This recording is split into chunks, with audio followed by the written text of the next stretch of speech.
జపాన్‌కి చెందినటువంటి ఎఫ్-2 అనే విమానాలు 4 మన దేశానికి రావడం అనేది రక్షణ రంగంలో ఒక కీలకమైన పరిణామంగా చెప్పుకోవాలి.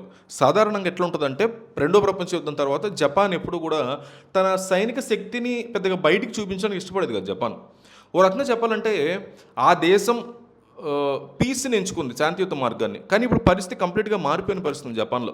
మన దేశంతో కలిసి, ఇండియాతో కలిసి డియర్ గార్డియన్ పేరుతో నడిపిస్తున్నటువంటి ఈ ఎయిర్ గార్డియన్ దీని ద్వారా వాడుతున్నటువంటి ఏవైతే ప్రపంచ విన్యాసాలు ఉన్నాయో ప్రపంచం అంతా చూస్తుంది. మిత్సుబిషి గానీ, అమెరికాకు చెందినటువంటి కొన్ని కంపెనీస్ గానీ ఎఫ్-2 విమానాలు చాలా శక్తివంతంగా ఉన్నాయి. ఇవి భారతదేశానికి రావడంతో పక్కనే ఉన్న చైనా చాలా తీవ్ర ఆందోళన చెందుతోందంటున్నారు. జపాన్ యొక్క వలలో పడద్దు మీరు అని జపాన్ విషయంలో ఇండియాకి చైనా ఉచిత సలహాలు ఇస్తుంది. కానీ ఇండియా సొంత ప్రయోజనాలు బట్టి తీసుకుంటే తప్ప నిర్ణయాలు వేరే దేశం చెప్పేది విందు మనం. సో ఈ రెండు దేశాల యొక్క మైత్రి వెనక చాలా గొప్ప కారణం ఉంది. ఏషియా ఏరియాలో చైనా చూపిస్తున్నటువంటి దూకుడిని అడ్డుకోవడానికి భారత్, జపాన్ కలవడం అనేది చాలా ఇంపార్టెంట్ అంటున్నారు. గతంలో కూడా అంటే 2023లో కూడా మన సుకోయ్ విమానాలు జపాన్ వెళ్ళినప్పుడు చైనా ఇట్లాగే రష్యాకి ఫిర్యాదు చేసిన పరిస్థితి ఉంటూ ఉండింది. రష్యా టెక్నాలజీని భారత్ జపాన్కి ఇచ్చేస్తోందని ఆరోపణలు గుప్పించడం జరిగింది. మన నాసిక్ ఫ్యాక్టరీలోనే స్వయంగా తయారైనటువంటి విమానాల విషయంలో రష్యాకి ఎటువంటి అభ్యంతరము ఉండదు.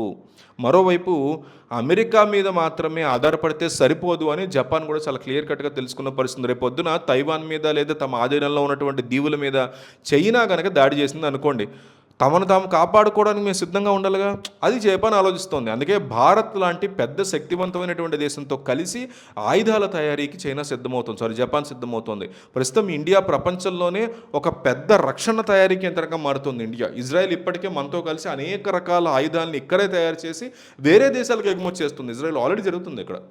సో అదే బాటలో జపాన్ కూడా పయనిస్తున్న పరిస్థితి కనిపిస్తోంది. జపాన్ నావికా దళం వాడే అధునాతన రాడార్ వ్యవస్థలు అనేటువంటి యూనికార్న్ సిస్టమ్స్లో భారత్ ఎలక్ట్రానిక్ లిమిటెడ్లో ఇక్కడే దాన్ని తయారు చేయడానికి ఆల్రెడీ ఒప్పందాన్ని కూడా చేసుకోవడం జరిగింది. దీనివల్ల మన దేశంలో పరిశ్రమలు పెరగడమే కాకుండా కొత్త ఆయుధాలు కూడా మనకు రెడీ అవ్వబోతున్నాయి. ఒక పక్క Russia, European union, Israel, Japan ఇలాంటి దేశాలన్నీ మనతో కలిసి పనిచేయడానికి ముందుకొస్తున్నటువంటి పరిస్థితి క్లియర్ కట్ కనిపిస్తుంది.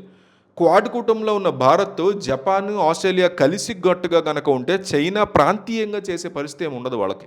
ఒకవైపు పాకిస్తాన్కి అధునాతన యుద్ధ విమానాలు, క్షిపణులు ఇవన్నీ కూడా సప్లై చేస్తూ మన భద్రతకి ముప్పు కలిగిస్తున్న చైనా జపాన్తో కనుక కలిస్తే మాత్రం తప్పు పట్టడం సరైనది కాదు అని చెప్పుకోవచ్చు. భారత్ తన సొంత భద్రత కోసం, ప్రాంతీయ శాంతి కోసం ఎవరితో కలవాలో స్పష్టమైన అవగాహనతో అయితే ఉంది. చైనా చేస్తున్నటువంటి చెత్తరికల్ని పక్కన పెట్టి మన దేశం తన రక్షణ విభాగాన్ని మరింత బలోపేతం చేసుకుంటున్న పరిస్థితి అయితే ఉంది.